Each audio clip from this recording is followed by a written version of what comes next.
recentemente de receber um prémio no Festival Internacional de Cinema de Berlim, o Urso de Ouro, de curtas-metragens, e é capaz de ser um assunto inevitável neste caso, mas se calhar é melhor começarmos pelo princípio. O João Salavisa realizou no âmbito escolar um filme que por acaso vi há bocadinho, que se chama Duas Pessoas, que é uma adaptação, e portanto já tinha, e depois veio a fazer uma série de curtas, tendo atualmente trabalhado apenas nesse registro, não é? Nessa metragem. Bom, mas quanto aos começos, como é que se começa? Tendo em conta que, no caso, jovem estudante, um grupo de colegas, eventualmente, um texto, a adaptação de um texto, e depois temos a situação e o modo como desenvolvem a história de partida do Herberto Helder. Exato.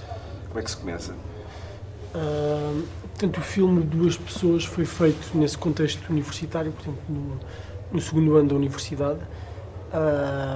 Na Escola Superior de Cinema, a coisa está organizada em triângulos, pelo menos na minha altura era assim. Ou seja, triângulos entre um produtor, um realizador e um argumentista, e são esses três elementos que iniciam sempre um projeto que depois é ou não filmado, em função dos critérios da escola. Portanto, na altura nós tínhamos essa premissa de fazer uma adaptação, porque penso que na altura, por uma questão académica, poupava-se algum tempo no desenvolvimento do guião e isso permitia debatermos com questões mais práticas da própria produção e da própria feitura do filme.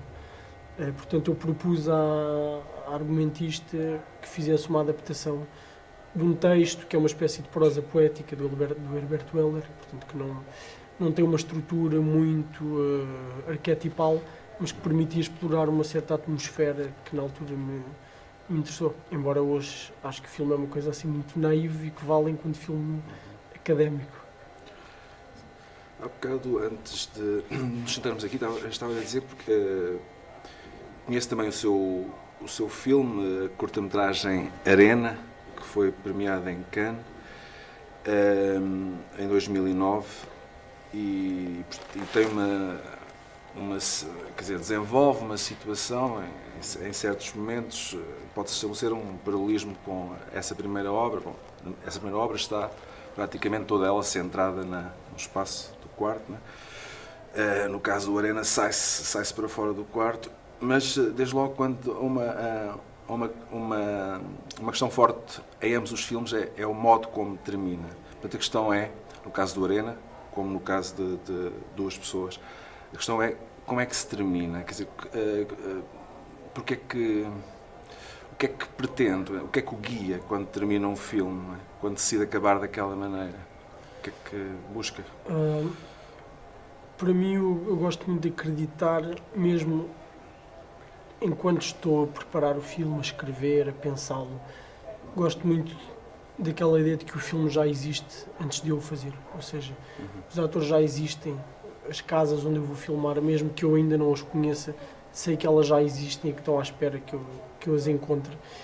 E, portanto, gosto de acreditar que o filme não se resume à sua própria duração, neste caso 15 minutos. Ou seja, gosto que um filme comece e eu sinta que ele vem de trás, não começa por Era Uma Vez, e gosto que no fim do filme se sinta que a história não tem um fim, ou seja, que a vida daquelas personagens, daqueles espaços, se vai prolongar como uma enorme reticência.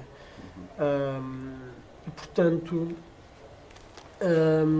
tenho tendência a fechar os filmes com finais que são bastante abertos e bastante... Isso é interessante porque, por um lado, a questão do quadro é sempre muito apertado, relativamente apertado, e depois, no final, no caso, enfim, agora falando só do Arena, a abertura, o plano geral, e depois a abertura, que é a abertura da ideia, não é? A abertura do sentido, a abertura do prolongamento daquilo, não é? Esse contraste.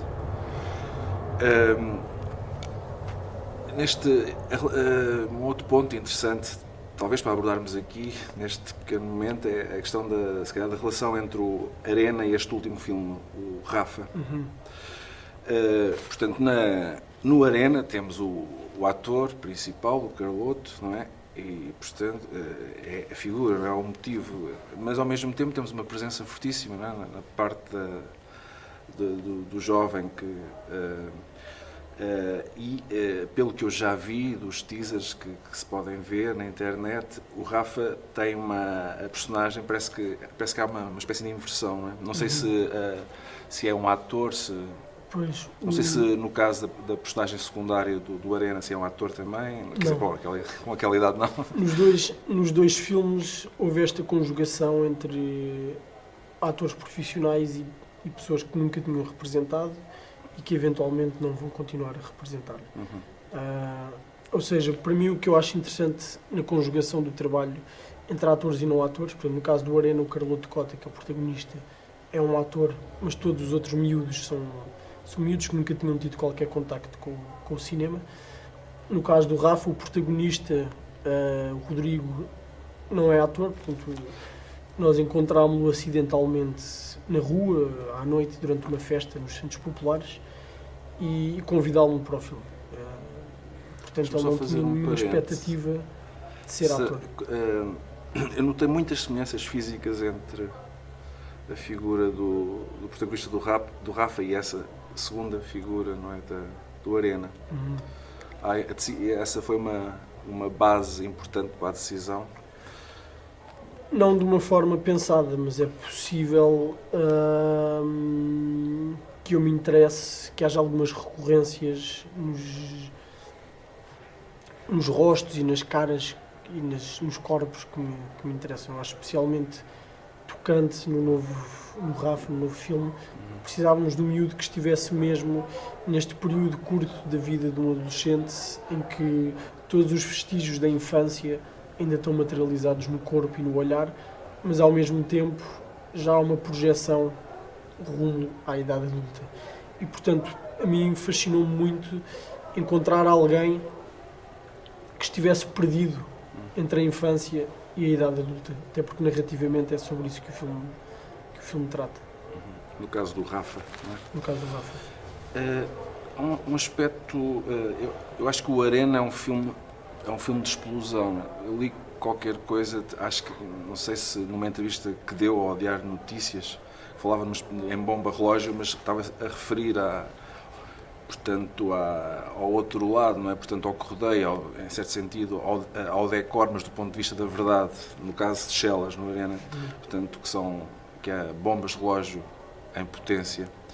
Mas o próprio filme podemos defini-lo como uma espécie de bomba relógio, tem uma violência que existe, não é? Explicitamente, Sim. mas tem uma violência ainda, se calhar, mais forte nos seus efeitos, não é? Que parece que está constantemente a explodir, não é? As pessoas estão, e mesmo na questão da linguagem, no modo como as palavras que empregam e no modo como as pronunciam, não é? Claro. Desde o ator aos não atores. Claro. E é muito interessante a metamorfose no corpo do Carloto Cota, quando ele, enfim, em vários momentos. A questão é esta: a violência interessa, foi algo que visou deliberadamente ali, que procura desenvolver, e em que medida é que o interessa? Portanto, do ponto de vista plástico, não tenho um fascínio particular pela violência. Portanto, isto coloca-me uma questão, que é como é que eu filmo a violência se o meu ponto de partida para ela é algo mais analítico e não tanto um fascínio plástico, como se calhar um filme de Kung Fu ou um filme do Tarantino terá. Esse fascínio, esse prazer quase lúdico com a violência que eu não tenho. E, portanto, a mim o que me interessou foi ir contra a hierarquia normal de um filme em que o jogo de expectativas é correspondido, ou seja, as cenas de violência, muitas das cenas de violência do Arena, especialmente a cena da ponte, é filmada com distância. Por outro lado, quando há uma agressão no interior do carro no fim do filme, eu utilizei o dispositivo de se passar por trás do vidro de um carro para criar esse efeito de distanciamento e, portanto, eu, em última análise, pretendo que o espectador nas cenas de violência tenha uma consciência quase, tenha uma relação mais intelectual do que emocional com as cenas de violência, o que normalmente acontece ao contrário, ou seja, as cenas de violência tendem a ser empolgantes e a ser cativantes e a mim apetecia-me fazer exatamente o oposto. Portanto, alguém um dia me disse que o filme tinha qualquer coisa de zen e que isso era muito estranho num filme apesar de tudo com tanta ação e com tanta violência. E, portanto, a mim interessou-me criar esse efeito de distanciamento, que é uma coisa que se materializa até na própria escala dos planos, em alguns momentos do filme. Há bocado, porque está aqui na Lusófona, porque foi aqui um encontro de arquitetura, porque também não sei se tem feito coisas, não sei se pode falar no plural, sobre casas, não é? Fiz pelo menos um filme específico para a Bienal de Veneza, para a representação de Portugal na Bienal de Veneza em 2010, que foi um filme sobre uma casa dos arquitetos Aires Mateus, e é nesse contexto que vim cá hoje. Muito bem, e há bocado estava a dizer que estava a falar quer dizer, de uma certa, dos começos do cinema, de uma certa essência do cinema, de onde é que o cinema começou, o que é que o propiciou, etc. E, portanto, a questão da câmara como um instrumento científico, não é? E não como, enfim, e não como algo que está sujeito a outras apropriações e que maioritárias e que tende a fazer esquecer esse outro lado e até, digamos assim, a aniquilá-lo em certo sentido, não é? Muitas vezes a matá-lo mesmo, não é? Mas não, acho que não. E digo isto porquê? Porque que tem a ver com a questão o que é que me interessa. O que é que me interessa com o cinema relativamente à realidade ou ao que o rodeia, isto é, o que é que o cinema pode fazer por si mesmo, para os outros, e o que é que ele é para si. Isto é, porque é que filma, porque é que é cineasta. Para mim, os filmes são o veículo que eu encontrei para me aproximar, não apenas geograficamente, mas também emocionalmente, de coisas, de lugares, de pessoas que me interessam. Portanto, acho que há sempre um impulso da parte do realizador, ou pelo menos no meu caso, é um impulso que se prende muito mais com a vida do que o próprio cinema. Ou seja, o que me interessa, antes de tudo, são as coisas que estou a filmar e não o cinema enquanto disciplina ou enquanto forma de expressão artística. Portanto, o cinema é um prolongamento desse meu desejo. Poderia ter-se materializado noutra coisa, mas é a coisa de estar a trabalhar no campo das ideias. Tenho um amigo guitarrista que eu admiro muito, que diz que a guitarra para ele não lhe interessa para nada. A guitarra é um instrumento para ele se expressar, para ele pensar, para ele comunicar. A guitarra em si é um objeto. Portanto, com todo o amor que eu tenho pelo cinema, mas o meu caminho é utilizar o cinema enquanto veículo de aproximação de qualquer coisa. Reorganizar a realidade como eu a vejo ou como eu gostaria de ver. No caso, por exemplo, do Arena, se pensarmos, portanto, com o modo como filma, não é? Como enquadra, e como joga com o espaço daquele conjunto de prédios, temos a relação, temos o interior, não é? Que não está propriamente localizado, não é? O interior está localizado, evidentemente, nos seus índices sociais, etc., os objetos. Depois temos o exterior. E, portanto, a questão é esta, quer dizer, quando se deparou com o espaço, procurou tratá-lo numa dimensão, digamos assim, social, de ver o que é que este espaço faz, ou um bocadinho numa dimensão não lúdica, mas estética, no sentido de vou fazer qualquer coisa, vou dar este espaço a ver, independentemente daquilo que ele faz, mas como possibilidade de outra coisa. Porque é que, por exemplo, escolheu escolheu fazer daquela maneira a situação da travessia entre os dois prédios. Não é? Das pontes. Exatamente. Ahm, para mim os guiões são sempre um ponto de partida que em si mesmo não são o mais importante. Ou seja, se calhar há vários caminhos possíveis no cinema, mas dois que eu consigo identificar muito precisamente são os seguintes. Por um lado, os realizadores que têm um guião completamente definido e que partem para a rodagem para confirmar e para materializar em sons e imagens todas essas ideias que já existiam no papel. Portanto, é como se o filme já existisse e estivesse só à espera das imagens que o representassem. Temos falado de um gênio chamado Alfred Hitchcock, como se calhar o expoente deste caminho. Depois há outra via possível, que é aquela em que eu me sinto mais à vontade e aquela que me interessa também, que é usar o cinema, usar o processo de feitura do filme como uma forma em si mesmo de deixar que a realidade contamine o filme, correr o risco do real. Portanto, para mim os guiões são apenas um ponto de partida, mas eu já sei que os meus guiões se vão alterar completamente durante o processo. Portanto, essa cena da ponte não estava escrita inicialmente. Ou seja, eu não sabia que existia um bairro com aquela configuração urbanística, com aquele tipo de desenho. Portanto, foi o confronto com o real que me sugeriu filmar daquela forma. Portanto, é como se o sítio me pedisse que o filmasse daquela forma. E não eu impor a minha visão a um lugar que já existe. Portanto, isto aplica-se aos decors e aplica-se também ao trabalho dos atores. Há um momento muito precoce, muito no início da rolagem, em que eu chego à conclusão que os atores começam a conhecer muito melhor as suas personagens do que eu as conheço. Ou seja, o filme é um caminho, o guião é uma premissa para uma aventura, que é a aventura de fazer um filme e ver tudo o que se vai descobrindo pelo caminho. Mas para mim o que me importa é aquilo em que o filme se transforma e não o ponto de partida. Já agora, quanto a esse aspecto, quase... Essa é sido uma curiosidade, mas talvez uma curiosidade que tenha algum interesse até na questão escolar. Os seus argumentos, o argumento, por exemplo, do Arena, é um argumento muito escrito.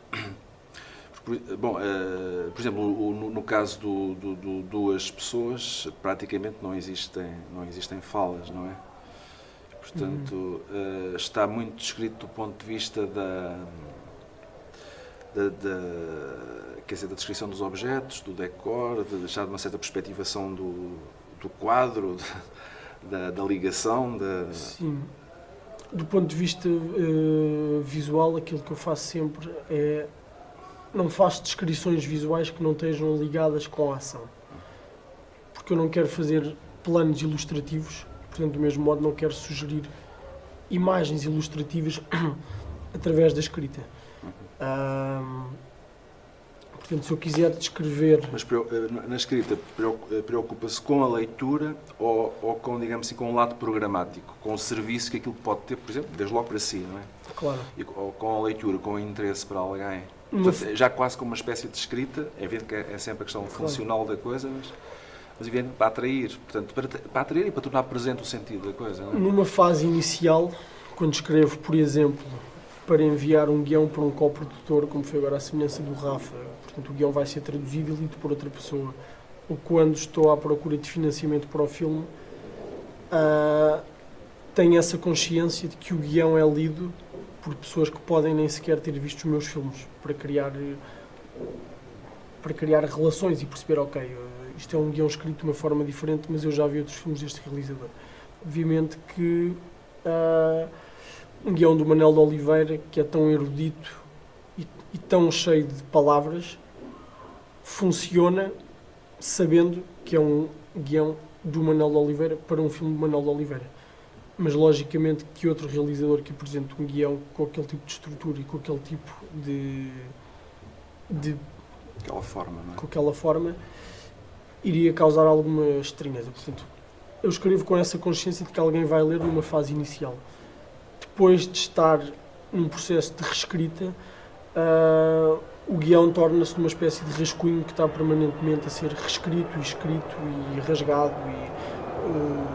A questão dos diálogos, por exemplo, os meus diálogos são sempre pontos de partida para um trabalho que é feito posteriormente com os atores. Portanto, aquilo que eu escrevo para as frases, para os diálogos, para as conversas, são ideias. Mas a forma como essas ideias se materializam em palavras, para mim é o trabalho dos atores mais do que o meu trabalho. Se calhar mudar um bocadinho o assunto, acho que esta série de entrevistas passa num âmbito um bocado escolar, um bocado universitário, não sei, mas embora seja aberta à internet, que é perguntar-lhe isto. Sei que passou quer dizer, não sei se já terminou o curso na Escola Superior de Cinema do Conservatório, não é?